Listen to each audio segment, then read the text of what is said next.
Thank you, everyone, for being here this morning. I want to acknowledge that we have video webcasting now here at the township, and so people can be at home or at work or wherever they are on their phones or whatever, following along with this. So a great step in the right direction. Before we move on, I would like to acknowledge two things. Certainly, this is the first meeting of the General and Finance Committee, first of many. And so I would like to acknowledge, too, that this is a different format in that there are 5 councilors and the mayor sitting on this committee, as there is also a planning committee which sits on Friday, which will sit tomorrow, which with 5 other councilors, of which 2 are here, Ruth Nishikawa and Barb Bridgman, councilors who are here as I guess observer counselors. They have a say, they can put their hand up and certainly contribute. We would value that. And they simply don't have a vote. So I'm not sure that says we really value that, but They have a vote of council. they have a vote of council. So we really appreciate them being here because that just shows that level of commitment. I also want to acknowledge, having sat on that side in the audience for so many years, I always wondered who there was staff here, but they're called staff, and what I've discovered, having been elected and working with these fine folks, is, you know, they really are, the T and TML really should be for team, and I'm really amazed that the depth of quality, of concern, of understanding, of professionalism that we see, and as a new counselor, I really appreciate, you know, our recording secretary, Terry Guthrie, Cheryl Mortimer, our clerk, and Derek, who is, of course, our new CAO, Ryan Morrell, our fire chief, and Ken Becking is our public works director, and of course, Corey Moore as our economic development specialist. So, you know, I think it's important to note it's not just 5 councilors and a mayor here. It's a large group of people that are very concerned about moving things forward. And so I think that just needed to be said. So as I've called the meeting to order, there is no supplementary agenda. So we'll move on to the fact that there are also no adoption of any minutes because we don't, this being the first one. So I guess we could move right to our, sorry? Oh, I'm sorry. Yes, the disclosures of pecuniary interest to our group. Anyone? Okay. Thank you. So I guess we could move right on to our first delegation, which would be Mary Grady. So I guess if you would come on up, Mary, and announce your name and your address. One does that, if you would. Good morning, thank you. Mary Grady, P.O. Box 504, 1012 Burns Street, Bala, Ontario, P0C1A0. And good morning, Mr. Chairman, committee members, staff members, all of Team Muskoka Lakes.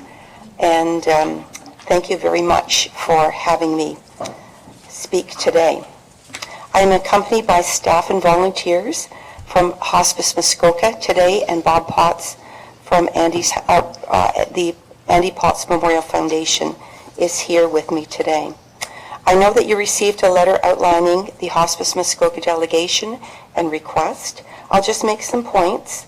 Hospice Muskoka will be the parent company of Andy's House Hospice. When completed, we will staff it and we will operate it. Andy Potts Memorial Foundation is building the facility, and it will turn it over to us when it is completed.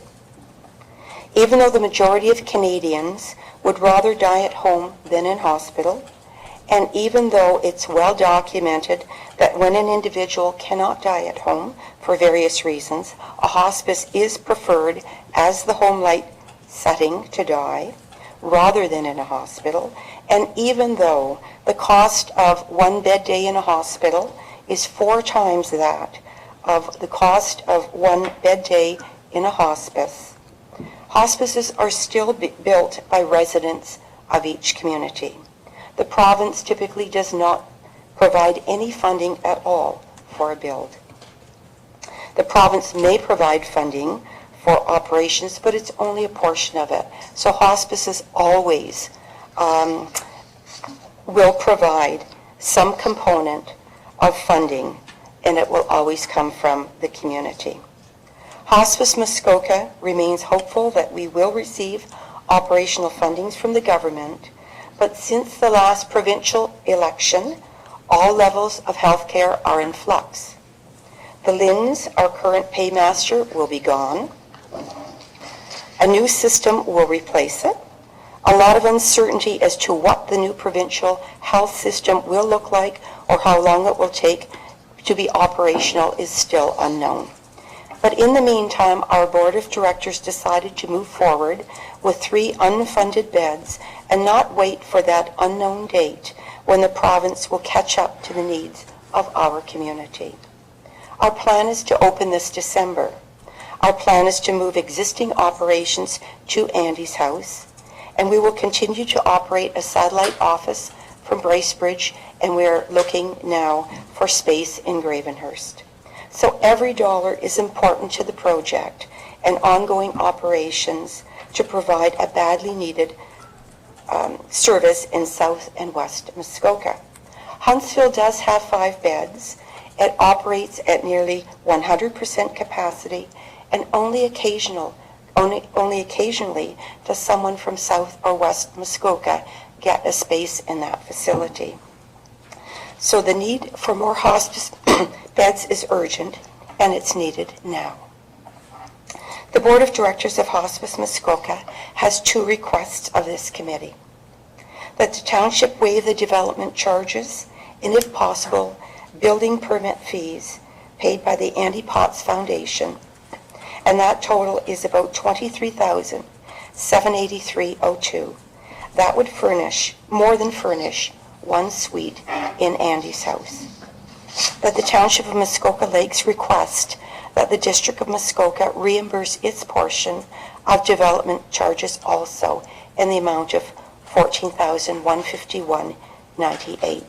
I have contacted Julie Stevens, Commissioner of Finance at the District, to inquire as to what their process is for making that request, but she's currently on vacation and I've not heard back from her yet. And finally, I want to thank Mayor Phil for choosing Andy's house as one of the recipients of the Mayor's Canada Day event. It was a great lot of fun. Thank you for the great weather. It far exceeded the forecast, and thank you for the opportunity to come before you today. Good, thank you.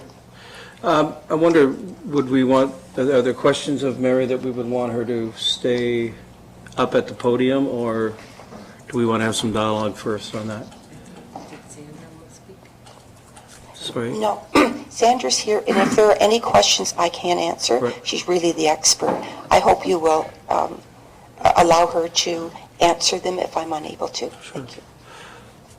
Are there questions of Mary? Okay, sorry. Just a comment. Mayor? Oh, sorry. Thanks, Mary.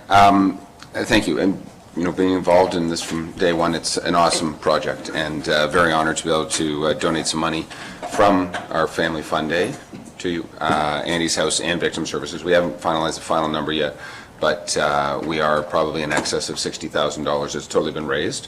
So we'll split some towards flood victims and some towards yourselves. So that's a good news story. I think it turns out to be the largest golf tournament, non-golf tournament, at the end of the day. Now, we may have a golf tournament again in the future because I like golf. But anyway, what's your target date for opening when you... Just this December. It will be this December, okay.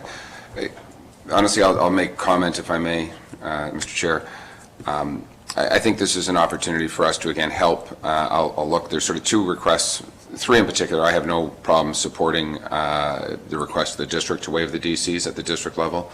From a township level, from a building permit perspective, our building permits, if I'm not mistaken, I wish Shannon was here, but our building permit fees fund our building department. We've typically had some excess funds at the end of each year, which end up being transferred to reserves. So I have no issues in the building permit perspective in looking at that would be my side. The DC side of the equations is sort of a bigger perspective and longer term infrastructure that I'd have a little bit more of a question on from our level. From a district level, I don't, but as a township level, I probably do. So that's sort of where my mindset is at. I think our CIO wants to chime in. Mr. Chair, just with respect to process, my understanding, I did speak with the treasurer late yesterday on this question. I'm advised that the refund of development charges would come from the development charges reserve. And with respect to the practice of building permit fees, typically it comes from taxation.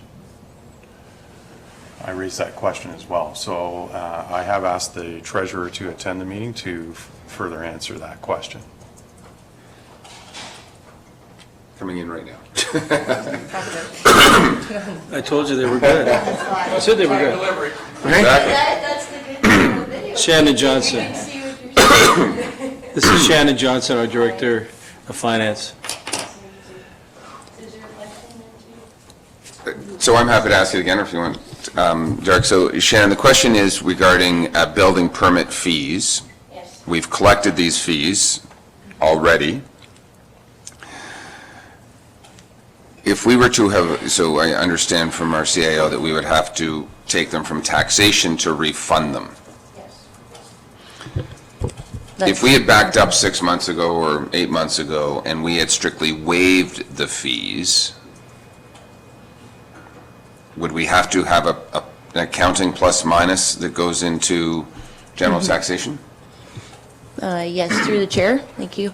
The Building Services Department is considered separate from the rest of the township, so they operate independently. So they still receive their revenue. So the Building Services would still receive the revenue from the development charge. And so now the rest of the township needs to find an expense account in order to internally do a journal entry that still gives the Building Services Department their revenue, but now needs to expense it on another line in the township through taxation.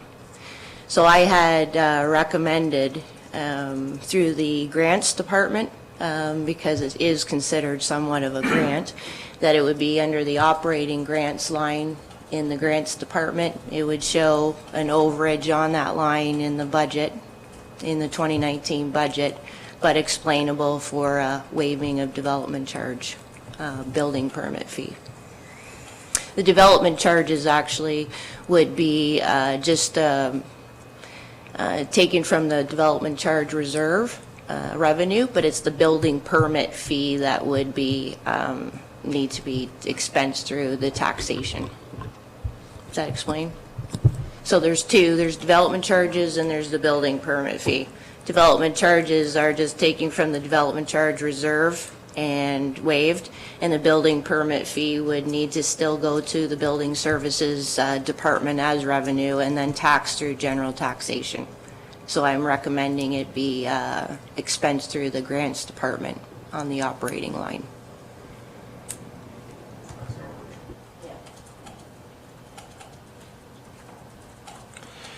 Supplemental, if I may, because we do have a pool of $38,000 in affordable housing. Is that specific?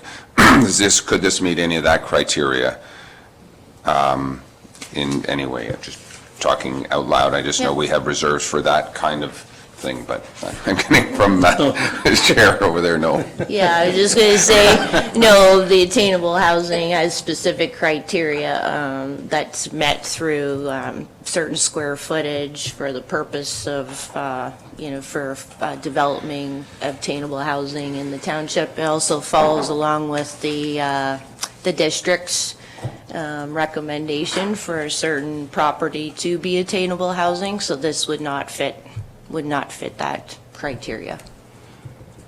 So I wonder if we hold that line of questioning for a moment. Councillor Hayes? Yes, if staff could just refresh my memory, did we waive the building permit fees and development charges on the health hub? Through the chair, thank you. Yes, I believe it was 2016 or 17, the building permit fee was waived and paid through the grants department, actually nursing station department. It was a transfer to reserve, but it was through taxation that the general taxation did pay for the building permit fee of the health hub. Okay, thank you. Councillor Kelly? Thank you. Through you, just a quick question for anyone who can help me understand it. I think this is a terrific initiative. I'm curious to know, when it was first brought to council, was there a request to waive it at that time? And, or is this just the first time it's been brought up? No, through the chair, this is the first time staff has heard of this request. Good, thank you. Councillor Mazan? Through you, thank you. And I'm looking at Shannon. Do we, how, is this a consistent, do we have a history of waiving the fees for these types of initiatives? Through the chair, the nursing station health hub has been the first that this has been done with for the waiving of the fees. This would be the second request, if you will, and the first one was granted to the health hub. Thank you. Councillor Edwards? I'm in favor of waiving the fees, and that when the public raise money and build something, the township should chip in.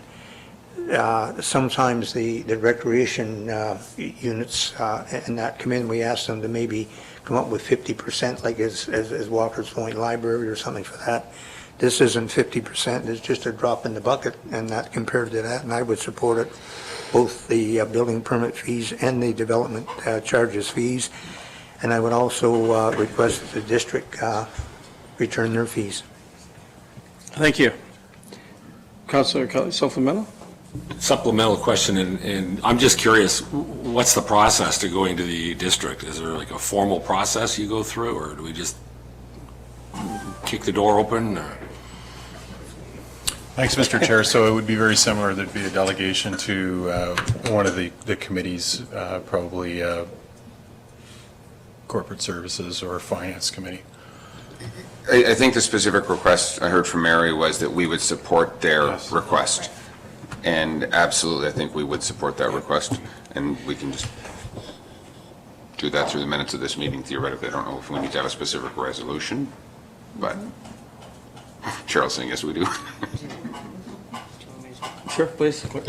I would suggest that we could prepare a motion that would support these three requests and have it ready for council in August. Is that, if that's agreeable? If committee is supportive of it? We have a show of a nod, or, okay, good. Then I think that's what we should do. I've noted. Okay, The minutes would be noted accordingly, and we Right. could have a formalization of it at council. okay, good, please. Just to comment, and again, supportive of this, I'll tell you my one fear, and I just want to look at it and understand that, again, we're going to put another $15,000 theoretically on a levy because of the building permit fee waiving. And I appreciate, Councillor Edwards, that the community wants to be involved and that the township should help. At the same time, understand that in the last 30 days, we've raised almost $60,000 to go towards this venture that we didn't have 2 months ago. So I just want to make sure that we've crossed all our Ts and dotted our Is to be able to minimize the impact ultimately to the taxpayer. DC charges are in and out that, again, I can buy into. Support from the district perspective, I can buy into. I was really hoping that just we didn't have to collect the fees for the building permit, finding something different. So how do we minimize that out of other funds, reserves that are already taxed would be the goal. So I would hope that a report would come back and then with some more specific that we can debate that a little bit further, if that's fair, you know. So want to support you, obviously. So that's my comments. Madam Chair, if council should so direct that I transfer the funds from the reserves, like the working fund reserve, for this instead of putting on 2019 general taxation. But again, it's taking from reserves, and we, you know, along the way, you're still going to want to replenish those reserves so that it still comes back to the levy on another year when you're taking it. So it's however council would want to direct me to make that transfer. for this venture, that would be fine.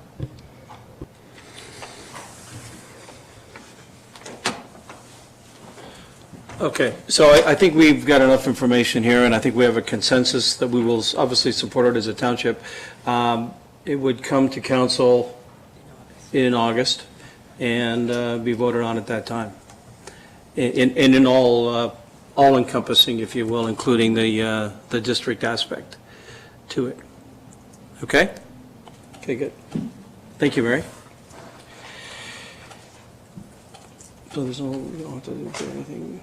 No, we'll have that ready for council. Right, Motion, excellent. all three things and where the money's going to come from. Okay, good. Thank you.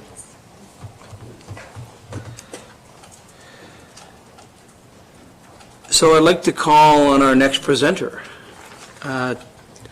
Tania Cowley from the Bala Cranberry Festival, to discuss some Cranberry Festival requests. Sorry? Yes, perhaps Corey Moore. This is item 9A, that report. If you'd introduce Tania, that'd be good. Thank you. Thank you, Your Chair. Today's report is the result of receiving the 2019 Bala Cranberry Festival requests. The Bala Cranberry Festival will be operating its 35th festival this year. As always, it's always the weekend after Thanksgiving. The organization itself is a volunteer organization, and often the festival receives over 10,000 visitors to the festival each year. In 2019, the festival was recognized as a top 100 event from the Festival and Events Ontario organization. Staff have summarized the Cranberry Festival requests in the report with recommendations, and we do have from the Bala Cranberry Festival today, Tania, to highlight just a couple of the few new requests this year. So. Good morning. Thank you for letting me come here today. It's my first time in front of a delegation. Do you need my address? I think we have it. Okay, great. So there's two change requests from previous years that we'd like to present. One of them is we really are focusing on making impact areas rather than having the festival very spread out. And one of these areas pertains to Bala Falls Road. So traditionally it's been where the activities and events have been happening at the southern end of the road by the Key to Bala and the Bala Falls Pub. And with that being the road closure and then local traffic only going underneath the train bridge. We're looking at switching those so that the activities and events are in front of the Trinity St. Albans towards Perks Place to create that more of the impact area, and having then local traffic only the other direction, Walker Street down to in front of the Key to Bala. We're thinking from a safety perspective, fire trucks needing to go through that bridge area I don't think is possible. Very heavy foot traffic over that bridge. So we'd like to look at switching it so that it's a full road closure, Walker Street to the Perks Place direction, and local traffic only in the opposite direction. That's one of the changes we'll be looking at. The other one is we're looking at support with the waste management costs. So the last 2 years, the festival had been billed for the labor for waste management.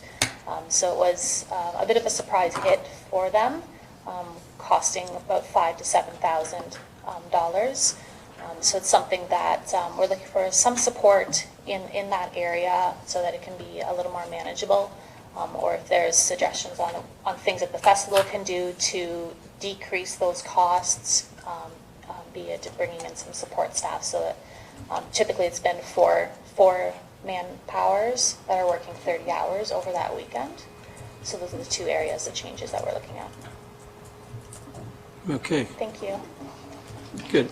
So I would ask Corey, we might as well go right into that aspect of the agenda today, which is 9A regarding essentially a report on the communications and economic development aspects to the Cranberry Festival requests. So please. Page 27 to 35. Corey, please. So the report summarizes the Bala Cranberry Festival requests, including road closures, temporary no parking zones, rental of township facilities, use of township parking lots. Everything remains very similar to years prior. Tania had notified the one road closure change on Bala Falls Road. In Township, I'm happy to help answer any further questions in regards to the report. Okay, thank you. Mayor? Thank you. Through you, I guess, to Corey, or even Ken, I don't believe we have access to Divers Point. Is that not still given to Swift River? Well, one would, not to answer, but one would presume that they're gone by then, and it reverts to the ministry? My understanding is, I'm sorry, Mr. Chairman. Ken? There we go. My understanding is that the work is to be completed in August. I can't quote an exact date, but I have been told that sometime in the latter part of August, all work should be complete.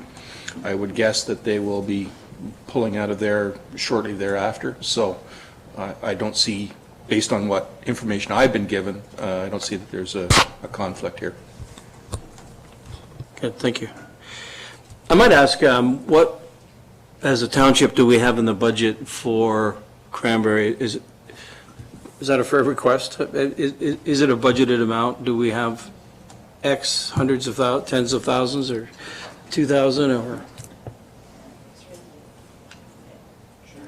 If I may, Chair, we don't have an operating budget for the Bala Cranberry Festival. This year they did apply through the Festival and Events grant and received some funding through that. That was to assist specifically with entertainment on the Fridays and Sundays of the event to draw more visitors on those days.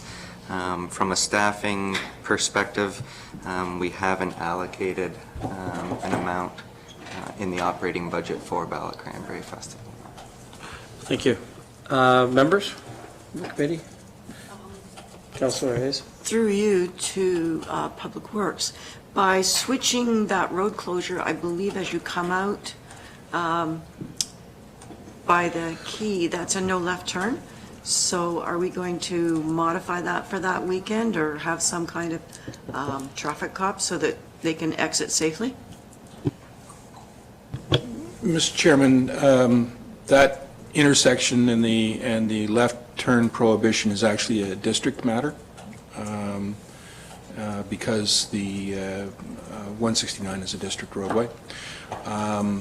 We would have to look at the proposal to see if that can be accommodated, but I think the only safe way that you could deal with it would be to have a paid duty officer to direct traffic during the hours of operation of the festival. Okay. I guess for you to Ken or whatever, I mean, the reality is right now, you can't go across Bala Falls Bridge anyway. So the road in effect is closed. So people who are exiting on South Bala Falls Road theoretically can't turn left today. So it's been going on for 3 months now and anticipated will continue until we solve the bridge problem. Mr. Becking, you agree? When? The bridge is I have had a look at the bridge since the water has gone down. The consultants are due in on early next week to do the formal inspection, and we'll await their answers at that point,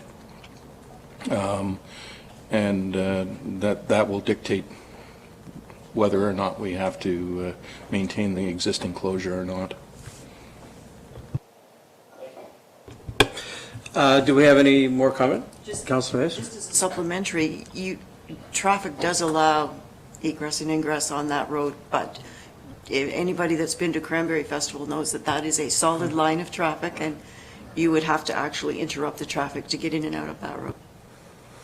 Plus, they've also, for many times, had the, in front of the quay closed right off, so, that hasn't been an access road for quite some time. Yeah.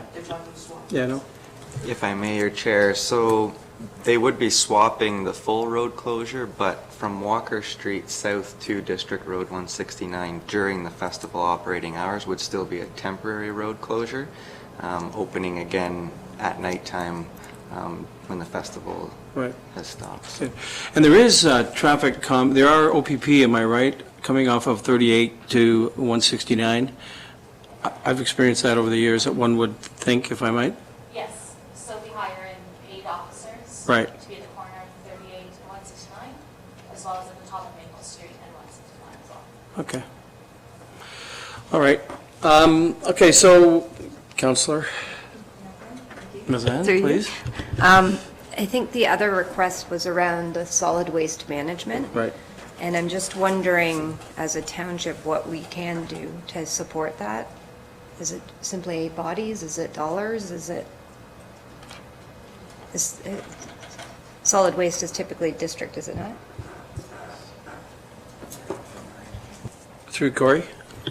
In years past, the Cranberry Festival has used township resources in the form of staff to assist with the waste collection.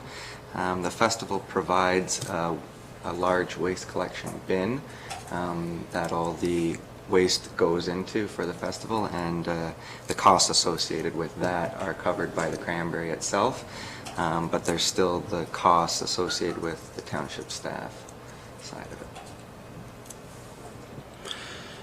Okay. Well, one wonders how to proceed here. I do have a motion here, and I'm happy to read it, but I don't know, perhaps with a show of nodding of heads, one gets a feeling. I'm not sure where we're going on this one. Councilor Hayes? Through you to Corey or Ken, what was the actual cost to us for the waste collection? Corey? On average, the waste collection is between about $6,000 and $7,000 because those hours are outside of the normal operating hours for township staff. Each year, it's about four staff that operate the festival at about 30 hours total over the course of that weekend. So those are where the costs come from. Councilor Mazan? So I just want to make sure I was hearing correctly. I think there was a surprise cost as well to the festival that they're asking for some relief or some ideas around. So I just wasn't sure if we had some recommendations or thoughts. Is it incremental bodies? This is where I'm asking, is it asking the district? I don't know. Are there recommendations based upon the request? Thank you. I think the reality is, so it's been a couple of years now that we've been charging from a waste collection perspective. We have extra staff costs, the township, to help keep the town clean at the end of the day. They could go contract to somebody else. That's their prerogative to do that. It's not, there's staff. It's not so much the disposal, the tipping fees, whatever. It's our staff who collect the garbage. Right. And again, it could be their staff if they want to do it themselves, that's fine. We've had over the years, I think, various staffing levels from barricades up and everything else that we've helped, that we've had some charges and everything else. I think the true question, I think the chair asked us at one point, over the festival, there are a number of costs that we do absorb as a township. And they're asking us to absorb some additional costs for a profit event that we don't have any control over. So where do we, this isn't in its first year of infancy that they're asking to get going to do whatever. So I have no issues with the first recommendation as far as the road closures and tollway zones, all that stuff. But the waste collection component of it, I'd have to see some other financials, I think, to know what our investment in this festival is today And do we need to make an additional? Again, it's $7,000 that we're going to put on the tax levy for everybody, additional. So I can't support that at this time until I would see some additional financials. I wonder if it's fair to strip out that aspect of it and perhaps come back in a month with perhaps a summary of the fiscal overview of the township's involvement, because we really don't know what it is, whether it's not 7,000, it's not 10,000, it could be 18,000, and perhaps we need to look at that on a more fulsome basis. So I think what we're hearing here is that we would strip out that component, that being the waste management, but move ahead on the other aspects of it today, or we could simply defer the whole thing till next month. I guess I would ask any commentary on that. Councilor Zen? Through you, new process. I think what I'm hearing is we'd need a staff report just explaining this is exactly where our costs are, and when does that come next? Is it to council, or do we, a next meeting like this? Maybe the next meeting of this committee. Okay, thank you. I wonder if that gives enough time. I think it does. Puts us into August. Councilor Edwards? Yes, and that to the chair. If we were to approve this today, other than the solid waste, and that, then it's just one issue coming back so they know where they stand. Looking at it, they say that brings almost just slightly over $1 million into the community, which I can well see with all the people coming up. And they do return, they said 38,000 back into the community with grants and that, so it would cut into their thing, but either way, but I would support everything other than the solid waste at this time, and then we could bring that forward, so they just have one issue to look at. Good. Okay, seems to be a consensus of opinion on that. Okay, so we'll have to revise this, Cheryl? Well, if the mover and seconder, okay, we'll strike that, and okay. We'll get them to initial it. So that would be a staff report back, which would be encompassing of all of the aspects of the Cranberry.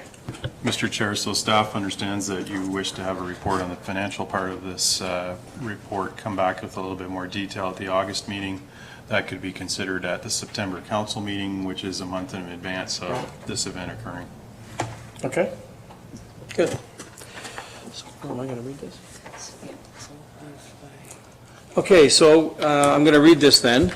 Moved by Donalda Hayes, Councillor Donalda Hayes, seconded by Councillor Peter Kelly. Be it resolved that the General Finance Committee recommended Township Council that 3 readings be given to a bylaw to temporarily exempt the Bala Cranberry Festival and its participants from bylaw 2017-090 business licensing, and that 3 readings be given to a bylaw to temporarily designate no parking tow-away zones and a bylaw to authorize temporary full road closures. Any comments or questions? Okay, so show of hands. All in favor? Good, it's carried. None opposed. None opposed, so what do I just have here? First resolution signed. Excellent. Good, thank you.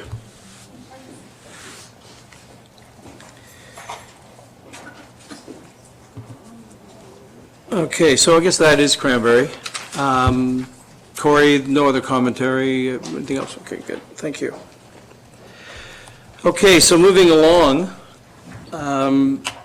Ken, so we have Public Works, Roads and Infrastructure.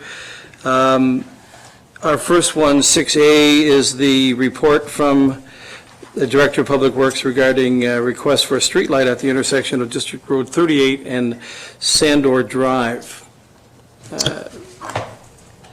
Pages 3 and 4 on your agenda.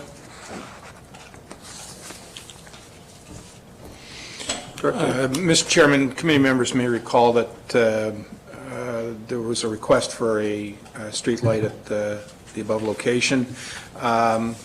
Because it was a district road, it was felt that it was a district responsibility. The district has been made aware of the request. They responded that it is not their responsibility, but rather a local responsibility. Staff required direction as to how committee and council wish us to proceed. As is indicated in the report, council has a number of options available to it. We can consider it as part of the 2020 budgetary package. If, however, you would like to see this done more expeditiously, we could take on the project and draw funds from a reserve to be designated by the treasurer. Or in the alternative, council may wish to consider denying the request. So we're seeking your direction. Thank you.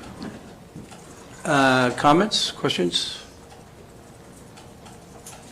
Councilor Hayes? I'm happy for it to go forward in the 2020 budget. That's my... Any comment? I would support Councillor Hayes on that.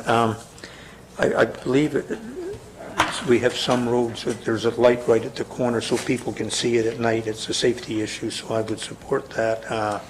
I know over the years they put one at D-Bank and 141 because you just couldn't see it at night without the other. Right. So I would definitely support that, yes. Thank you, through the chair.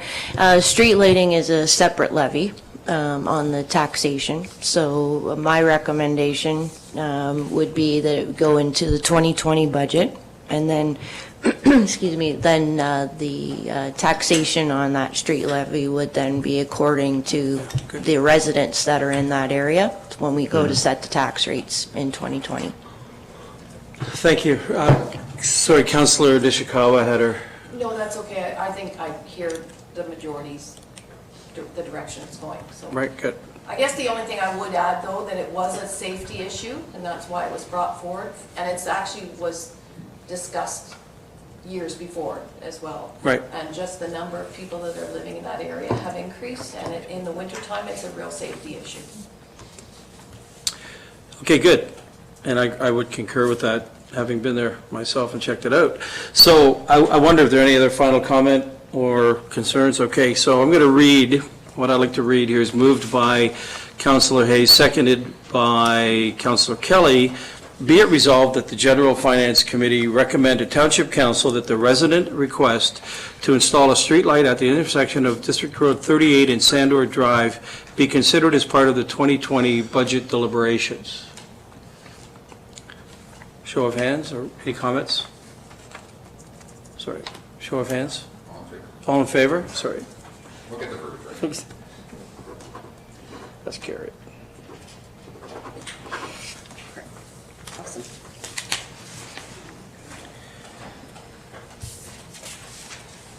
Okay, so Director of Public Works is up again as it relates to his report on the establishment of fees for private road signs and personal direction fingerboards.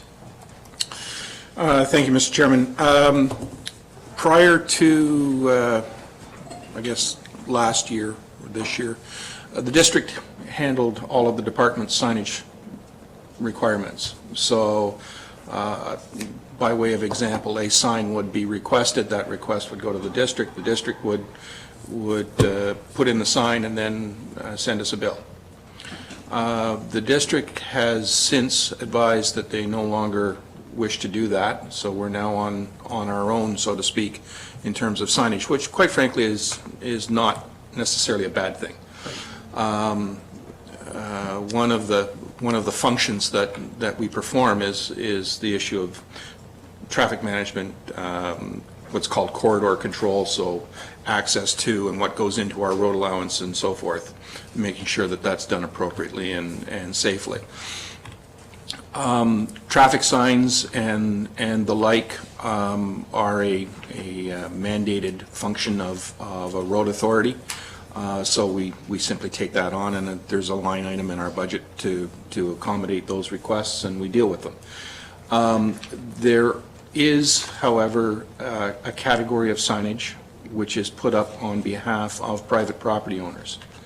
It is not required for purposes of traffic management or safety, but rather one of identification and wayfinding, the beneficiary of which is the private property owner. The district had a program and has a program for providing that signage on a cost recovery basis.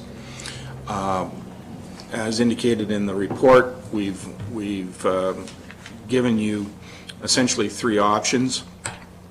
One is the district model, and is a model that is used in various locations across the province by municipal road authorities, wherein the proponent or the requester of the sign gets charged a fee for the installation, fabrication and installation of a sign, and then there's an annual maintenance fee, recovery fee, whatever you would like to call it, that ultimately would pay for the replacement of that sign when it reaches the end of its useful life.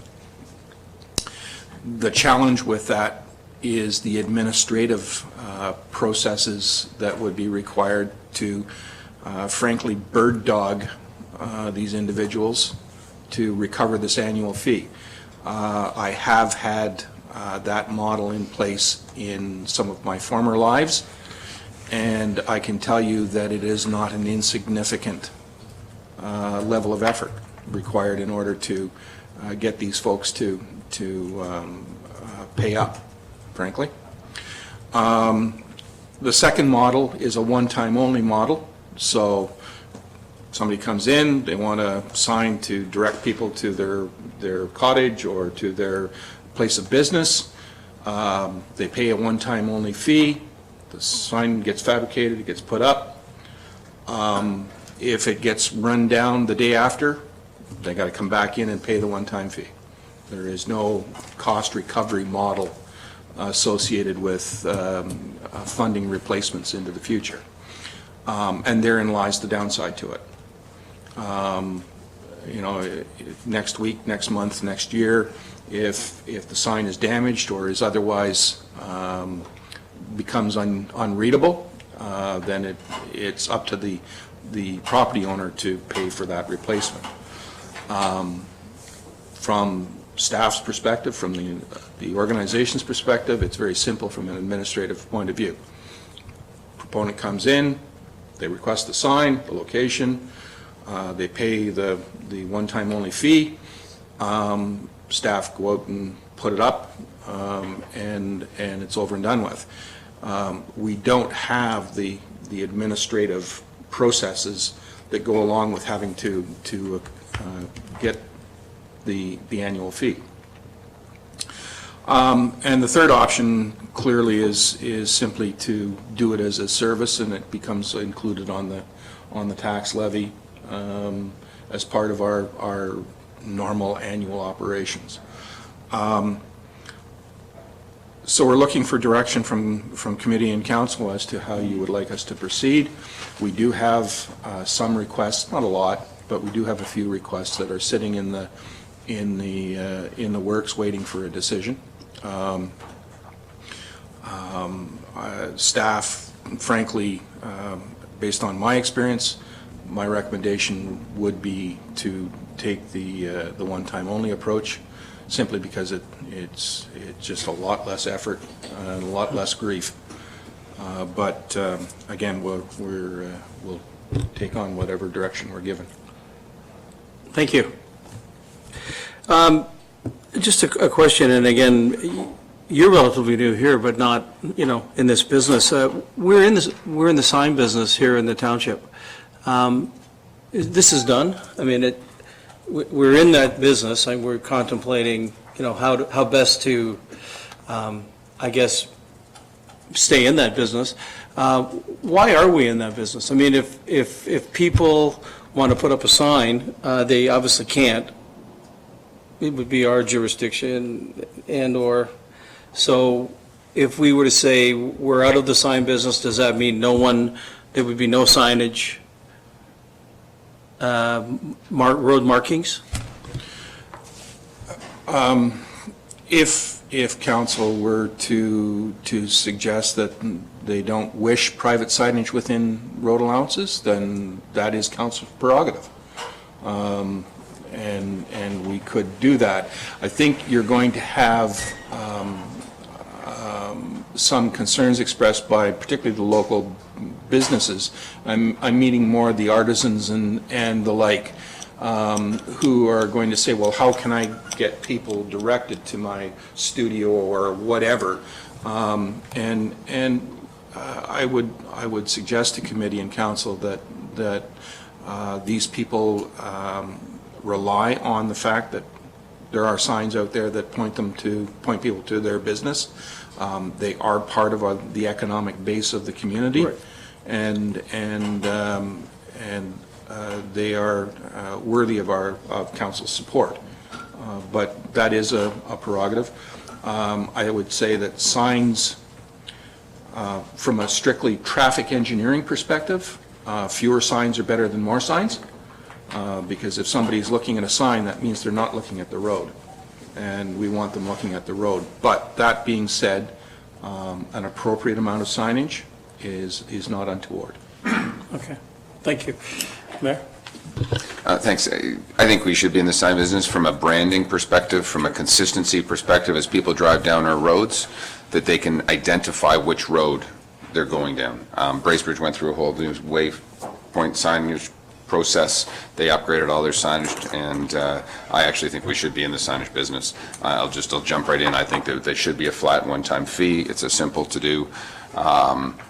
I'd actually round it up to $500, to be honest with you. I think it's just as simple as $500. I don't know why we're at $470. I mean, I know we did the quick math on it, but the only question I do have is on a private road, do we have maybe there should be a secondary maintenance. So if a contractor on a private road takes out the sign with a plow truck, or one of our district plows or our township plows happen to take out a sign, is there a fee to repair? The sign itself may be fine, the words on the sign, but we took out the 4x4 pole holding it up. And is there a $200 minimum charge in a maintenance concept that if they need that sign put back in the ground? I don't know. That's my only question on that, because, that they fall over. Would you like me to respond, Mr. Chairman? I would say that if we whack it, we should pay for it. Sure. I think that's fair. In the grand scheme of things, I think the number of there aren't a lot of private contractors that do work within our road allowances, so I don't know that it would be a big issue. On private roads, arguably it's a private responsibility, and at the risk of causing more harm than good, I would suggest we would be wise to leave private roads to the private individuals. Certainly we can provide that service to them on a cost recovery basis. We can sell them the sign, we can sell them the post, if that's what council would like us to do, but I think anything that's installed on a private road should stay a private responsibility. Okay, so just a supplemental for you. Are we not, this whole concept is right now, private road signs, we're charging a one-time fee, so it's a sign on a private road. That's not what we're referring to. Oh. Sorry. Not an individual property sign, I'm suggesting, I thought it was the extension of Randwood Road, for example, as a private road. We plow up to, anyway. No, I'm sorry, I apologize for the confusion. What we're referring to is a sign that is requested by a private entity and placed in a public road allowance. We're not referring to signs on private roads. Is this, sorry, if I might, is this where all of a sudden there's a Bala Cove sign shows up and there's 3 signs now, a fourth, a directional? Yes, it's business. a wayfinding Sure, I got it. type of sign. Right, okay. Okay, commentary? But just to be clear, it's not just business. It's Riverdale Road on the side of Peninsula Road has a directional arrow I think it does, on the public, on the public way, road there. It's a direction to a private road from the public road. Street name signs, Jones's Road, which is a private road. It has no legal standing as a public road allowance. We will provide signage so that people like emergency services can find they know where Jones's Road is. What is being referred to here is Mr. Jones owns a cottage on Everly Road, and our portion of Mortimer's Road, okay? And he wants a sign in advance of the driveway into his cottage that says Jones's Cottage or something like that. They are not a road sign for traffic control purposes. They are not a sign to identify a road. They are typically requested by individuals for purposes of identifying their property. That's one category. The other category, as I've referred to, Mr. Chairman, is situations where we have an artist studio and it's down, over the hill, around the bend, across the bridge, etc. And some people request a fingerboard sign to identify that this is the way to ABC Art Studio or whatever, something like that, at some private business. So it's more for a purpose of wayfinding to get from wherever you are, whatever the major arterial or intersection is, to find this particular business. Okay. All right, question? A quick supplemental. As far as the collection of these fees is concerned, do we already just bake it into the municipal tax bill, or can we do that to eliminate two levels of collection activity? Mr. Chairman, what has happened in the past is that the district collected these fees. So, again, if Mr. Jones wanted a sign, regardless of whether it was on a local roadway or a district roadway, he went to the district, he filled out an application, and said, I want Jones's Cottage at this location. The district would fabricate the sign, they would go out, they would erect the sign, and they collected the fee. The district has now said, we're out of that business. Township, if you wish to do it, that's your prerogative as it relates to our roadways, and you can choose to do whatever you wish to do. With respect to the question about putting it on the tax bill, if you're saying, are we going to put it on the general tax levy as just an annual cost, I would say that that creates some problems. With respect to, can we put it on some individual's tax bill? I think that's a question for the treasurer, but looking at the expression on her face, I'm gathering she would prefer not to do that. I'll let her answer the question. Thank you, Mr. Chair and Mr. Director of Public Works. Council passed a fee bylaw last July 2018. I would recommend maybe repealing that bylaw, maybe adding this as an additional fee, a public works fee, so if individuals do want to have this sign and this type of service, that they would come to the township, request that, and pay the fee, just like any other fee that we have on the fee bylaw for different departments. Okay, thank you. Thank you, Mr. Chair. I'm just curious, what's the cost of this to the township per sign? Is that $470? $469 and about 48 cents or something like that. So we just rounded up to 470. I'm with the mayor. I think 500 makes more sense, so. Good. Other comments? Councillor Hayes? I would support the one-time fee, and I have no problem if it's an even $500. Okay, anyone else? Do we have a sense that that's the way we might want to approach this? Okay, good. So would we just amend this? Yeah, we'll just do that.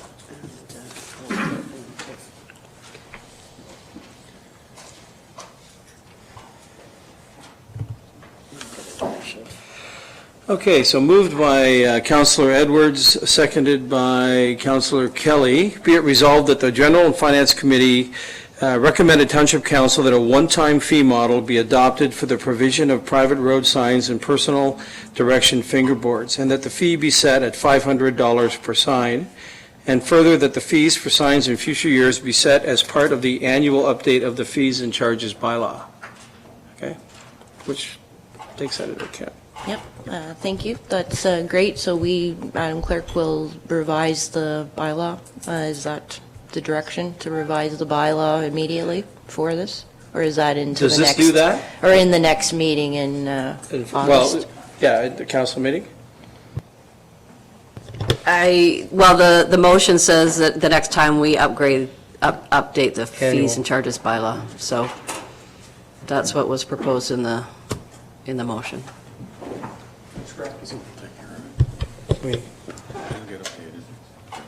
But the next time it's updated. Okay. Any other questions or comments? Okay, show of hands, please. All in favor? That's carried. None opposed. I don't know, it's a hands thing, I don't know what it is. Thank you for that. Okay, corporate services, finance, administration, and human resources. We have 7A, a report from the clerk, reapplications to purchase portions of township road allowance known as Sunset Boulevard, Sunset Bay Road on registered plan M435, concession E, lot 16, Medora. Fike et al., roll 6-18-040, 041, 042, and 043. So report from the clerk. Cheryl. We've received an application, well, 3 applications to, as a combined group, to purchase the shaded portions of road allowance on Sunset Bay Road.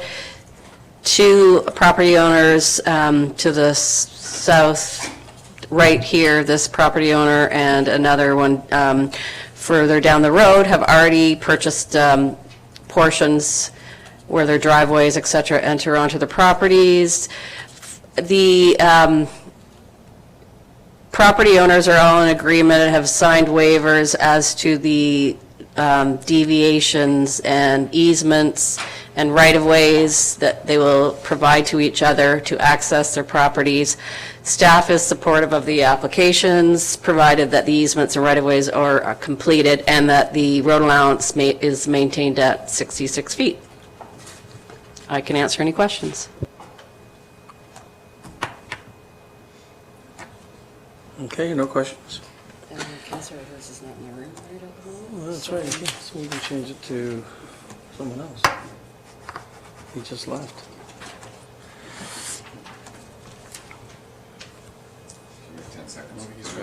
Nope, there he is. Okay. He got usurped. Okay, I'll read this. Moved by Councillor Kelly, seconded by Councillor Hayes. Be it resolved that the General Finance Committee recommend to Township Council that tentative approval be granted to the request to purchase portions of Township road allowance lying in concession E, lot 16, Medora, submitted by Joseph Kondajowski, roll 6-18-040, Laura and Paul Fike, roll 6-18-042, and Susan and Graham Wise, roll 6-18-043, pursuant to the conditions provided in the staff report dated July 11, 2019, and Township Council Policy C-LS-08. Any questions? Okay, we vote, please. All in favor? Yes, sorry. Okay, good. Carried. I gotta see the hands. Can we write that in our procedural bylaw? None Show me your none hands. opposed. And you always say carried. none That's opposed. There's no carried. place for that. That's carried.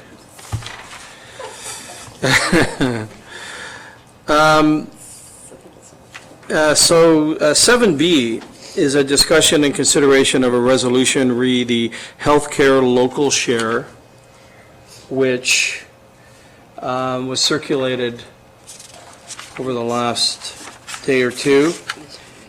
And we wouldn't read all of this with,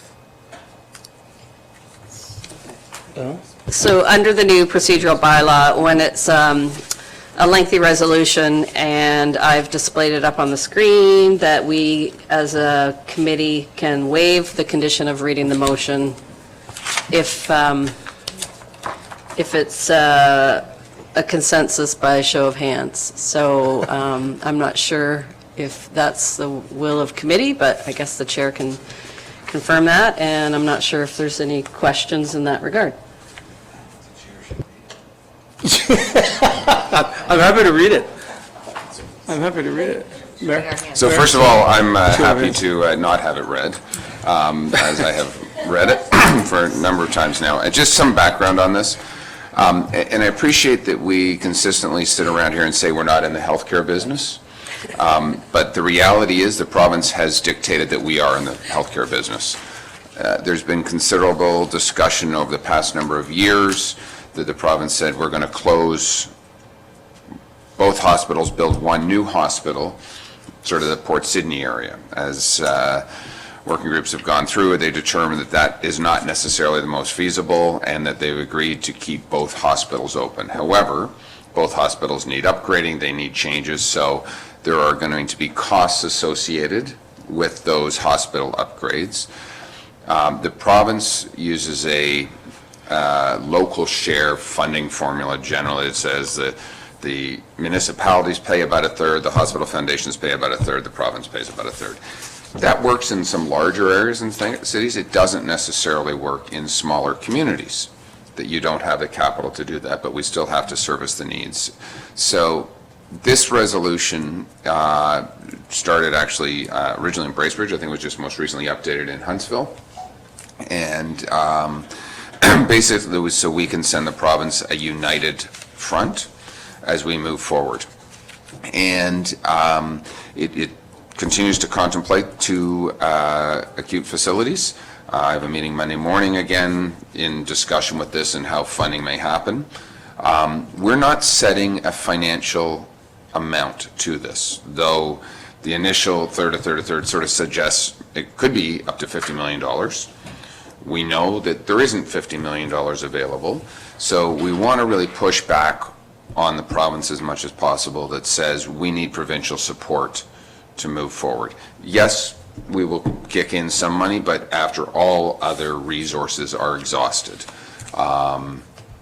And I guess I'll kind of leave it at that. If there's some specific questions, myself or Derek, I know, can probably help. Ruth, Alan, I think, or Ruth's on the other committee most recently. So I turn it over to you, Mr. Chair. Any questions, thoughts, concerns? I had one observation, and it was just, I know it's come up before in previous councils. I think it's great, personally. I would certainly support this. I would, though, want to know that everyone else, as I see that Huntsville is a draft, if you will, through Huntsville, but are all the other municipalities supporting this? It would be my interest. That's all. I mean, it's stronger together, right? So if I may, absolutely, and that's why this started. The original draft was drafted in Bracebridge. Mayor Smith, Mayor Aitchison, myself, Mayor Glover from Micah Bays. Georgian Bay will look at it. The interesting thing is for Georgian Bay, for the most part, they either go to Parry Sound or they're going to Midland. Right. Not as many of them really use Bracebridge or Huntsville. And even many of our northern residents do go to Parry Sound as well. Anybody over the Foots Bay area, or potentially north end of Rosso might find it closer. So we're all supporting hospitals. They may not be supporting the Midland Hospital, the Prairie Sound Hospital, but generally speaking, we're just sending a direction to the province and saying, you know, we can't afford an unlimited share, our third share. We need to at minimum cap that and really understand what you expect our commitment to be on this. So I think that's the overall of the resolution. Okay, thank you. Thank you, Mr. Chair. I just wanted to make mention that since 2014, we've given a $9,000 operating grant to the South Muskoka Hospital. It's based on a matching of donations in the community. So just for knowledge purposes for new council members, that has been happening since 2014. And if you remember, they came to delegate back last December before the budget to request for the $9,000 matching. This is somewhat separate, but just the fact that we do contribute something, little portion, I guess. Thank you. Mr. Chair, just further to all of the comments with respect to this matter, this is also forming the backdrop for a requested delegation with the Minister of Health from the various municipalities in Muskoka at the Association of Municipalities of Ontario Conference in Ottawa this August. Thank you. Okay, so if there's no further comment, I'll read this. Essentially moved by Councillor Kelly, seconded by Councillor Hayes. And again, if there's no other comments and no other dialogue, I guess, sorry, I might have one thought. And that might be that that we circulate this to, or is that just automatically occur? Where we would circulate this to the other municipalities, showing our support for this? Based on if it is passed and then enacted by council in August, and then it would be circulated to the area municipalities. Okay. Okay. Okay, thank you. Okay, so we'll vote. So all in favor? Good. Thank you. Carried. Madam Clerk? Yeah. Carried, obviously. The motion's carried. Right. So just for, I'll say it to you, Councillor Zavitz, to Councillor Bridgman, being around long motions where we waive the reading, it's probably some good language to use as we're learning to chair here would be just confirmation to the clerk that the resolution is as we've all been circulated, that it's been the same as on the screen, right. so that the public are aware exactly what we're voting on, just reaffirm to people that what was circulated in an agenda package, what they would have sitting at home, would be the same thing of which we are voting on and as displayed on the screen. Status quo. And then, so everyone in favor of waiving that? Yeah, great. Don't have to read it. Thank you very much. All those, show me your hands. I mean, all those in favor? That was a shout. And anyone opposed? All in favor? Thank you. Thank you. Just and again, and I say this for anyone who actually may have to assume the chair or whatever, we're all sort of learning in a new process here, and it takes time to follow the technical details. Thank you for that. Well, thank you for that. Okay, so our next item on the agenda, 8, is community services. I guess community community events update. There's the minutes from the public library. Do we accept those? Does anybody have any events they want to mention, just to go? Oh, okay, yes, absolutely. I guess this would be the time where if there's any updates to community goings-on coming up, if anybody would like to chime in. Councillor Kelly?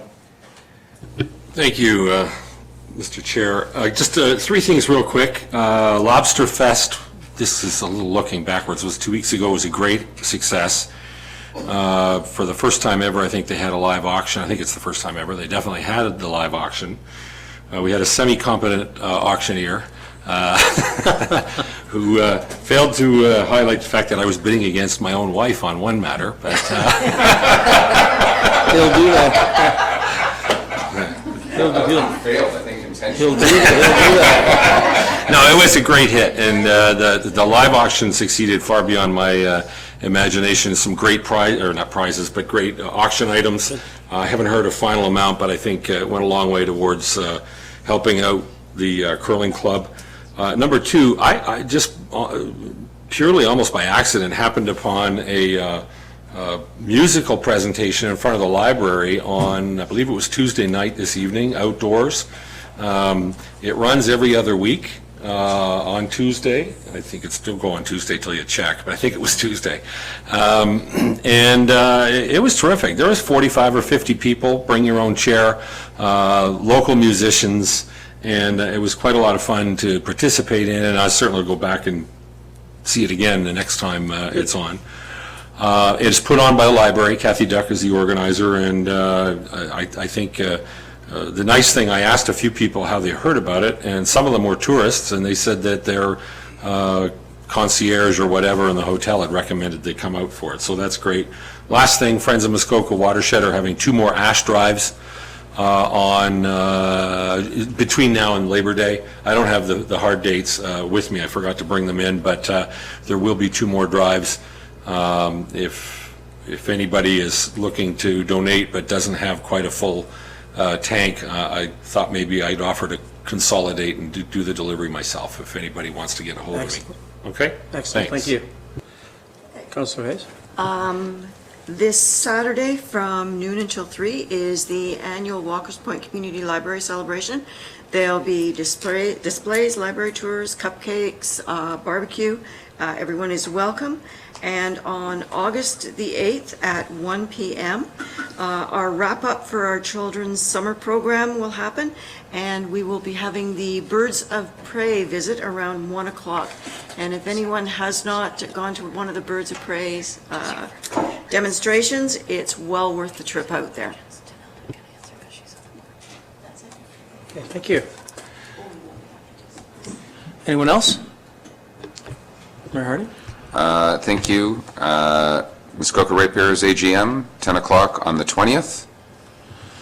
Muskoka Lakes AGM, 5:30 p.m. on the 26th. There's 3 Mile Lake Association AGM. There's a whole bunch of those, but those are the 2 that would be all wards. 75th year anniversary for Camp Quasin, Muskoka Lake. That's on the 17th, 10 a.m. or 11 a.m. We'll be back to regular business at that point, and I think that's all the sort of community-wide events. Thank you. Councillor Mazan? Thank you. Building on our mayors, the Leonard Lake Association AGM is on this Saturday, July 13th, from 9 to 12 at, is it the Milford Bay Community? It is, right? And then the 3 Mile Lake Association at the Raymond Hall Community Center on the 27th from 9 to 11:30. And I will pass it. I know there's one at Lake Rosso North AGM. It's in August, the 10th. I'm not sure the exact location, but I'm suspecting it's the community center, and it's at 8:30. I have currently in my calendar. And then the Brandy Lake AGM is on the 24th of August, and it's at 9 a.m. Location to be determined, unless you know otherwise. No? Okay. Thank you. Thank you. Okay, on Saturday, it's the Windermere Fun Day. There's a bake sale in the morning, and all the children's activities start at noon. It's a great day to come out. They have canoe races and everything else like that. It's very, very good. And on Sunday evening, Christ Church in Windermere, the Anglican Church, are having a music night that's starting, I believe, at 7 o'clock. Good, thank you. Councillor Bridgman? Thank you. Isn't sure whether I can be part of this update or not, but thank you, Chair. You certainly can. The Peninsula Lions Club is having a bake sale and a yard sale Saturday and Sunday, this coming Saturday and Sunday at the Minette Community Center. Good, thank you. Anything else? Anyone else? Okay, good, thank you. Very good. I want to just accept into the record the minutes of the Township of Muskoka Lakes Public Library Board dated Tuesday, May 14th, 2019. If there's any questions or thoughts, one could ask the chair, who's right over here. No. Any questions or thoughts? No? Okay, comment? Okay, good. So we don't have a motion on that whatsoever, right? Just their information. Right, general information. Okay, so our fire chief, where am I reading? Here we go. So we're certainly inviting Ryan Merrill up. Report from the fire chief, read the emergency management after action report, flood emergency, very insightful report. Found it very interesting reading, and I certainly appreciate it. So I look forward to your presentation. Thank you. Welcome. Thank you. Through you, the chair. I'll be short in terms of the report. I think most of council has had a chance to read it. What I will highlight in the report is that this report gives an overview of the review. It's a full review of all the actions that our emergency management program undertook during the flood event that occurred here in April. It identifies successes, challenges, and the most important part, our lessons learned, that gives us recommendations to move forward with council. Some of the highlights for me, being new to the area, some of the questions that we asked of the community-wide survey revealed that 63% of respondents in that survey became aware of the flooding event through social media. So I want to highlight that takeaway. 73% of the respondents in the survey stayed informed about the emergency through general media. 94% of respondents were aware that we offered sandbags. And when asked what respondents were impressed with, most respondents responded that the daily updates provided by the mayor were very well received. Respondents were also they were impressed with council's ability to get back to them on a regular basis, and we have commentary to that effect. Respondents believe that the township should be advocating on their behalf for all the affected residents with the M&R. In the recommendations, I will just highlight three. We took our recommendations and we typed them into process, people, technology, and services. I will highlight three things. One, in the technology field, there was a need to evaluate our public alerting and look at that holistically. So whether that be sirens or signage or an application, an electronic application that can notify residents. Some services that were identified that perhaps there were some gaps. In the fire service in particular, the possibility of swift water rescue could have occurred with residents that were placing sandbags. And the MNRF presence or lack thereof was identified as something that we in the emergency management program need to work on, whether it be from a relationship standpoint, trying to get them there, or from a standpoint of adopting a liaison in the group to constantly maintain that contact. And on that note, Chair, I will take questions. Thank you. Questions? Observations? Councillor Hayes? The one thing that I found was I was putting out email blasts to several people in the area, and I had to keep on logging into our media at the township in order to get the updates.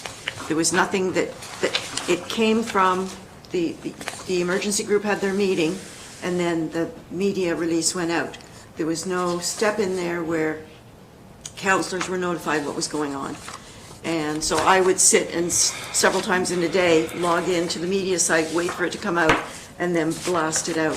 Whereas it would have been a lot easier for me if the council had been included in either the media release or prior to the media release, so that we could have done that. So if we could be included in the group, we can be used as a tool.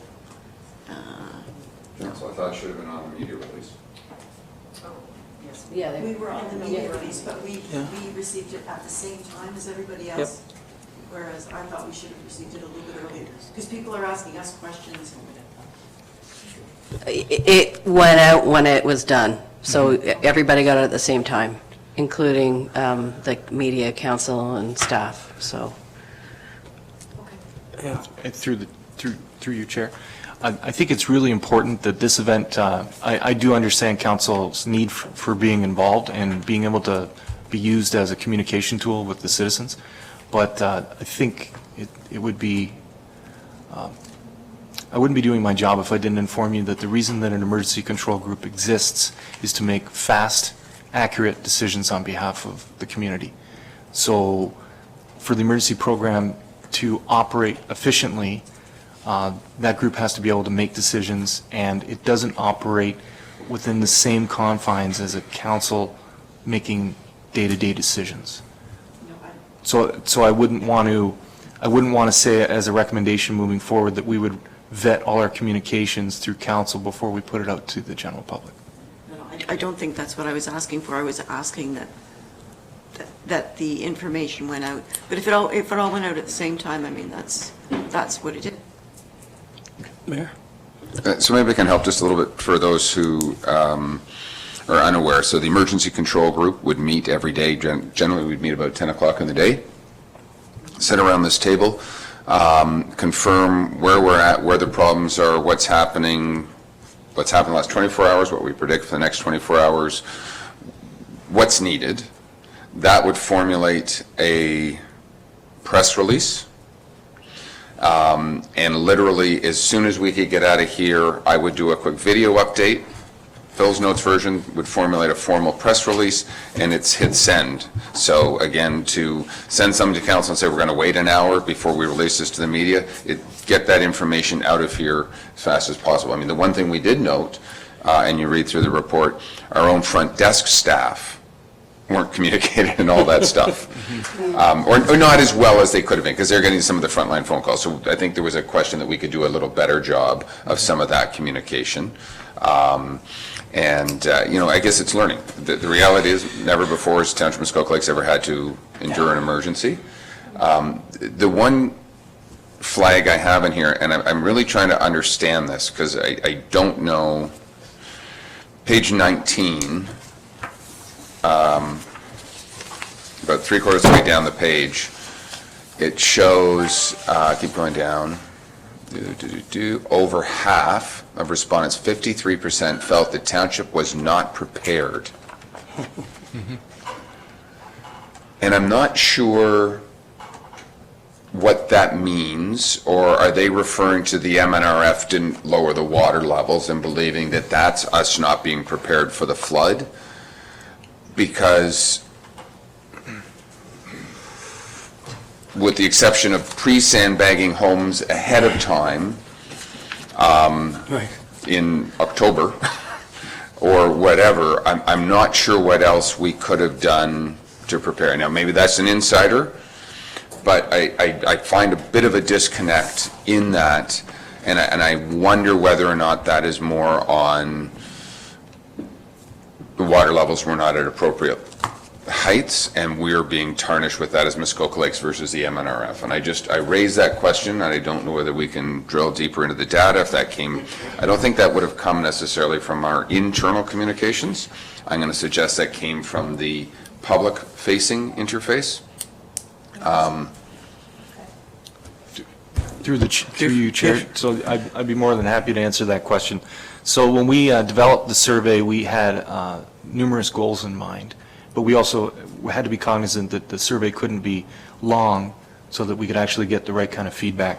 So the reason that this question was included, in my experience, it has been that when we have an emergency or disaster or anything that's really occurring, cooler heads prevail.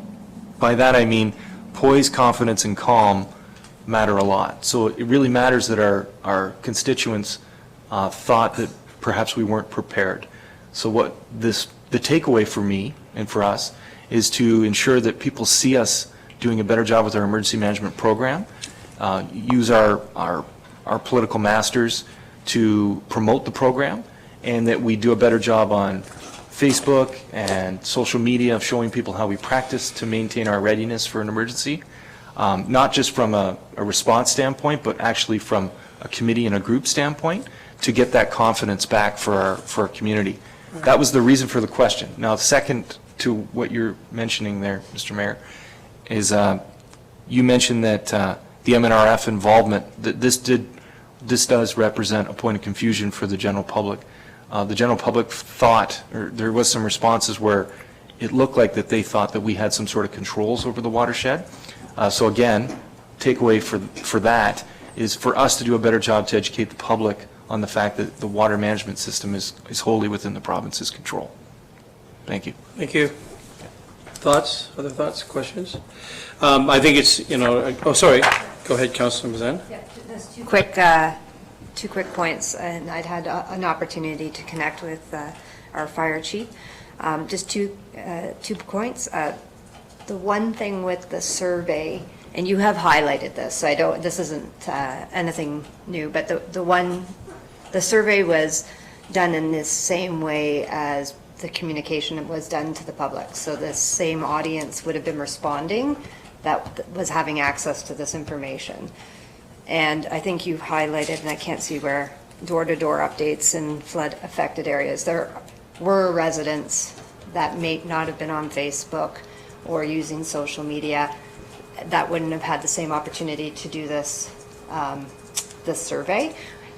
Now, we did provide paper copy, but there was two points to that. First of all, the time was a very short period of time to actually get the surveys into people's hands, have them fill it out and bring it back in.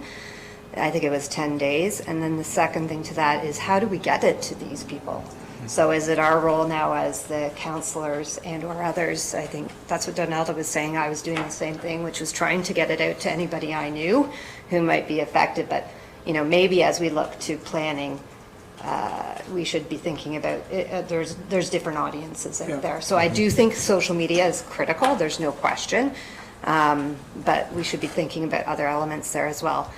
The other portion, just from a consistent customer service, again, it was highlighted in your wonderful report here on multiple occasions. I've personally had experiences where, left hearing, as the public interface as a council, left hearing that from the press conference that we would in fact have resources available to people in highly impacted areas to help with sandbags, etc.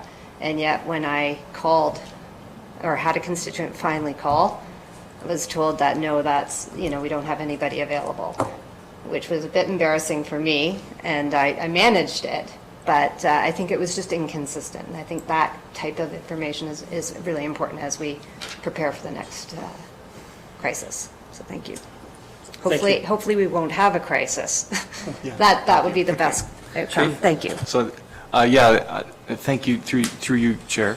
I want to mention that I took to heart your commentary, Councillor Mazan, about you had a particular issue where you referred somebody to a service within the corporation, and we must have miscommunicated what was going on. So for me, I take this point home because we've used you appropriately as a leader in the community to go and reach out to a community member, persuade them to use our service, which wasn't available. So we will be doing a better job in communication, as we highlighted earlier by the CIO, that the clerks needed some more information. So we propose an opportunity to educate some of our staff that works in the front in the administration with better tools in terms of frequently asked questions and those kind of tools, so that we can get that messaging out in a unified manner. We also propose to use maybe the 2-on-1 service so that we can do a better job in communication. And I would suggest that internally, each and every one of us, I hate to say this, be forced to read our media releases every day so that we're all educated the same way. We do it in the fire service. We get people to sign off on things all the time so that we can ensure that we are getting that message out the same way. But yeah, there's an opportunity to use counselors more, and I think that your use of connecting with that person to try to offer that service was great, and then we had a little bit of a customer service gap there. Thanks, Chief. Yeah, Clerk? I just wanted to say, like, this was our first official emergency, and I think we did an amazing job. And that things were like sometimes a moving target, and unfortunately, there might have been a few miscommunications. However, the staff at the front line were taking all these calls and being bombarded and then triaging them and putting them to the other departments. So, yes, we can do a better job, but as I was the acting CAO during this time period, I think that all of council, all of staff, and everybody, all the volunteers, the firefighters, everybody in the Parks Department and Roads Department, everybody did an amazing job. So I just wanted to say that officially, so thank you. Yeah, I couldn't have said that better. Go ahead, Mayor. I'm going to also, I think I've said it before, but I'll say it again, our acting CAO did an amazing job putting on a new hat. And our entire fire department, our entire senior management team who sat around this table. And there's no perfect, the idea of this debrief is that are there areas we can do and enhance for next time? And I will say, you know what, it's also going to fall on each of us councillors. We can't spoon feed everything. So at times you got to go pull some information. You've got to create and help. You might have to do some of our own door knocking to get that information out there. Because it's not available, there's only so many hours in the day, and there's only so much that can be done. This was Cheryl's office for a month, sitting right here, because it was more effective for her and Corey to sit here after a meeting to prepare everything when everyone's out running and doing, and this was the war room, if you will. So I have said, and I'll say it again, I'm incredibly proud of our staff. Cheryl in particular did a great job. Our deputy fire chief took control and appreciated all the decisions and the business protocols that immediately kicked into gear as we managed our way through here. We don't have everybody's email address, or we don't have the staff to knock on 18,000 properties. So we have to rely on website, email communication as best we can. And there's a little bit of, in the purchasing world, caveat emptor, buyer beware, but the property owner has to go get some information on your own property too. Just, oh, well, you didn't tell me there was a flood. It's your property. You need your own care and maintenance over your property as well. So, we did our volunteer fire department went out and door to door in our most threatened areas, checked on homes, and made sure that those people were okay. Again, I don't know what happened with your individual, why we didn't help them or whatever. No system is perfect. We all make mistakes. So we'll try and do better. Right on. Thank you, Mayor. Councilor Nishikawa had a comment? I just wanted to add, as one of those councillors that actually was talking to our constituents for 3 weeks. March 26th was our first email transactions about events that were happening. 3 senior women who happen to live in smaller, older cottages on the Moon River had to evacuate 2 weeks prior to us doing declaring an emergency or offering any services, or but in fact they did try to reach out. I think we were just behind. We knew we were flooding long before we had the emergency, and I think we were behind in addressing those individuals that we know on the Moon River. I think we all know the roads that people are being affected. So I think that, while we can all pat ourselves on the back saying we did a good job here, those people are still not in their home yet. And so no internet access, nothing. Basically they had to move out of the area. And I think we could have done a better job in that respect. Right. And we know those streets that those people live on. So. Yeah, thank you. We could all chime in. There is just absolutely no question that we as a as a corporation, we're at a disadvantage. Forget that there was a flood. The fact of the matter is, with Cheryl, we were down a fire chief, we were down a CAO, and still, amazing effort. So I think, as the mayor said earlier, he used the word learned. This has to be, this was cataclysmic. I mean, we're all going to be talking about this, and we all have our own opinions. But I certainly look forward to council's embracing of your report next month. And I do believe that there will be much more fulsome discussion, or not more, there will be. And I hope from that, perhaps there is, we're lots of committees, but if there was a way for us to not forget this, and to dial in some of the things that we experienced, and everybody did an amazing job with the tools at our disposal, because it was all shock and awe. It was a surprise. Every day it was what's coming tomorrow. So I think the township did amazing. I really do. I really am concerned about what it cost. I think the cost of this, and from the human tragedy, the cost to our corporation, individuals, our taxpayers, and that's another whole story. I appreciated the phone call to Doug Fort.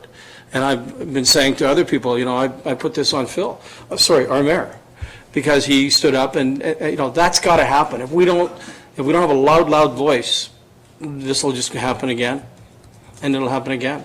And so I would champion certainly this report, and I would also, talk about next month. I think that the council will have, this is a hot topic, and I do believe that it will get lots of airtime. I don't know how we strike some sort of other committee, and maybe it's one councillor on the emergency measures committee, or some sort of insights fed in through other councillors. I don't know how that works, but I do think it's important, because I think we're all still getting calls. People sat at my place yesterday and talked to me about this flood, and wow, are they ever upset? And they're upset at everybody and everything, because they're the recipient of everything. It just cost them $200,000 to do this, whatever, who's in charge? So I thank you for this excellent report. I think it's a really good observation. Mayor? One quick final comment, and I want to make sure we separate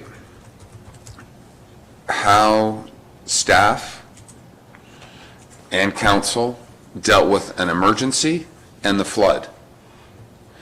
Because what I saw, this could be a tornado that took out hundreds of homes.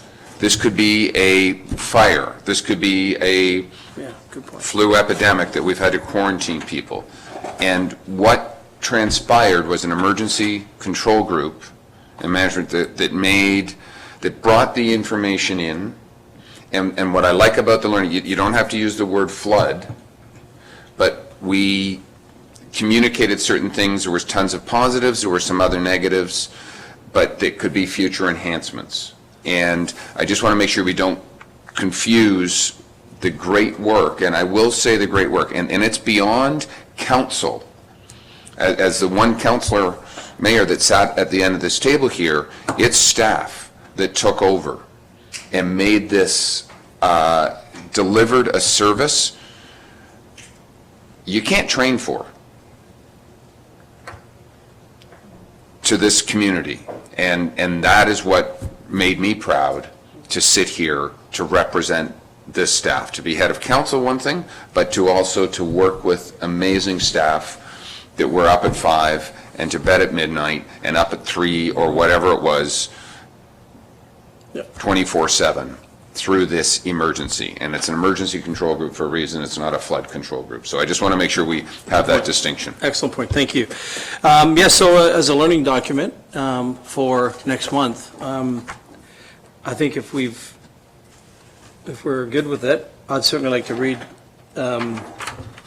this motion moved by Councillor Edwards, seconded by Councillor Kelly. Be it resolved that the General Finance Committee recommend to Township Council that the report titled After Action Report Flood Emergency dated July 11, 2019 be received as information to guide the continuous improvement of the Township Emergency Management Program. All in favor? That's carried. I just also wanted to say that it amazed me at all the people that weren't even impacted, didn't even live in the area, and they were coming up and calling and wanting to volunteer and sandbag and help, and it just was so amazing, and it did really make you proud, the community. Through you, Chair. I want to make a couple things. One, about that very thing that the clerk just mentioned. That was mentioned a lot to me since arriving in the community, is how much support there was here, true community involvement. And you can see it just for what's happening this Saturday. All the small community events where people get out and do things together, which is really good. It's unifying as one big community. So I have truly appreciated that about my short time here. Two things, the clerk acting as the CAO, when you don't have a fire chief, the clerk also is the fire chief. So I wanted to highlight that. So next time, it could be worse. Just pile on. In case you didn't know. She did a great job. We had an interim. Yeah, you did have an interim at the time. And more to the process, this often gets confused, as the mayor just suggested.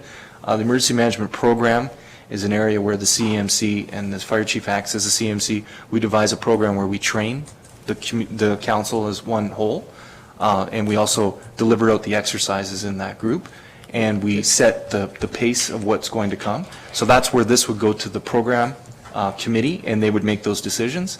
The control group itself is a smaller group of people that make these fast decisions for anything like a tornado. So sometimes that gets confused, and I just want to highlight for the general public and for any councilors that don't know that, my door is always open if I can describe exactly how the emergency program works. Okay, Thank you. Okay. So I don't know, there's no unfinished business, but is there? So just ask if there's any, New business? is there any unfinished business or anything, any new business that one would like to bring up? No? Okay. Good, there you go. Okay, so moved by Councillor Hayes, seconded by Councillor Edwards. Be it resolved that this meeting adjourn at 10:49 a.m. and the next regular meeting of the General Finance Committee will be held on Thursday, August the 15th, 2019 at 9 a.m. or at the call of the chair in the council chambers, Municipal Office, Port Carley. All in favor? Show of hands. That's carried.